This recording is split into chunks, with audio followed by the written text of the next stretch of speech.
بسم اللہ الرحمن الرحیم۔ زاد الطالبین کا دوسرا باب ہے جملہ اسمیہ، سبق نمبر 30 میں خوش آمدید۔ آج کے اس سبق کے اندر ہم پڑھیں گے کہ مومن محبت کی جگہ ہے۔ سب سے پہلے حدیث مبارک کا عبارت پڑھ لیتے ہیں، پھر اس کا ترجمہ کرتے ہیں، تشریح اور آخر میں اس کی ترکیب کرتے ہیں۔ قال رسول اللہ صلی اللہ علیہ وسلم المؤمن مالف ولا خیر فی من لا یالف ولا یولف۔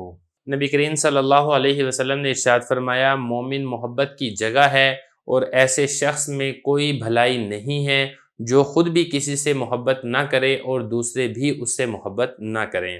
یہ حدیث کا ترجمہ ہے۔ اب لغوی صرفی تحقیق دیکھ لیں، وہ اس میں کوئی لفظ نہیں ہے خاص، صرف یہ کہ یہ مومن ہے۔ مومن آپ کو معلوم ہے آمن یؤمن، ایمان لے کر آنا، اسی سے اسم فاعل کا صیغہ ہے۔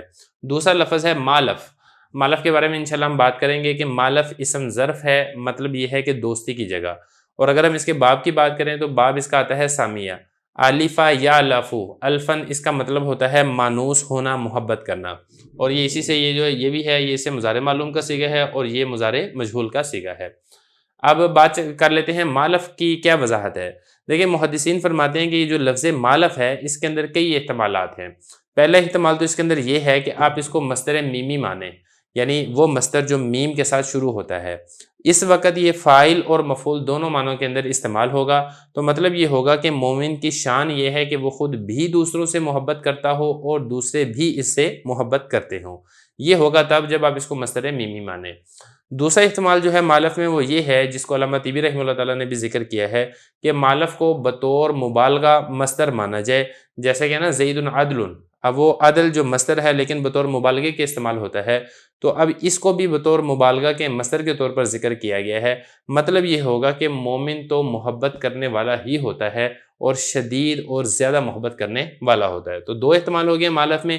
تیسرا احتمال ہے مالف میں یہ ہے کہ آپ مالف کو اس میں مکان مانیں، مطلب یہ ہوگا کہ مومن ایسا ہے کہ اس کی محبت دوسرے میں آ جاتی ہے اور دوسرے کی محبت اس میں آ جاتی ہے۔ تو یہ تین احتمال ہیں جو کہ مالف کے اندر ذکر کیے گئے ہیں۔ دیکھیں اس حدیث کی وضاحت ایک اور حدیث سے بھی ہوتی ہے۔ نبی کریم صلی اللہ علیہ وسلم کا ارشاد ہے کہ تم میں سے سب سے زیادہ میرے قریبی وہ لوگ ہیں جو اخلاق میں اچھے ہیں اور ان کے پہلو دوسروں کے لیے نرم ہیں اور وہ اوروں سے محبت کرتے ہیں اور دوسرے ان سے محبت کرتے ہیں۔ تو اس لیے جو ایمان والے ہیں، مومنین، مسلمان ہیں، ان کو آپس کے اندر محبت کا، بھائی چارے کا تعلق رکھنا یہ بہت زیادہ ضروری ہے۔ آپس میں نفرت کا تعلق رکھنا یا اناد، ضد اور دشمنی کا تعلق رکھنا یہ انتہا درجے کا نقصان دہ ہے، جس کا اس حدیث کے اندر ذکر کیا گیا ہے کہ کوئی شخص ایسا ہے کہ لوگ اس سے نفرت کرتے ہیں، وہ دوسروں سے نفرت کرتا ہے، اس سے کوئی محبت نہیں کرتا ہے، وہ دوسروں سے محبت نہیں کرتا ہے، تو ایسے شخص کے اندر کسی قسم کی خیر اور بھلائی نہیں ہے۔ عبارت ہو چکی ہے، ترجمہ ہو چکا ہے، تشریح ہو چکی ہے، اب چلتے ہیں اس کی ترکیب کی طرف۔ دیکھیں یہ المومن یہ مبتدا ہے اور یہ مالف یہ اس کی خبر ہے۔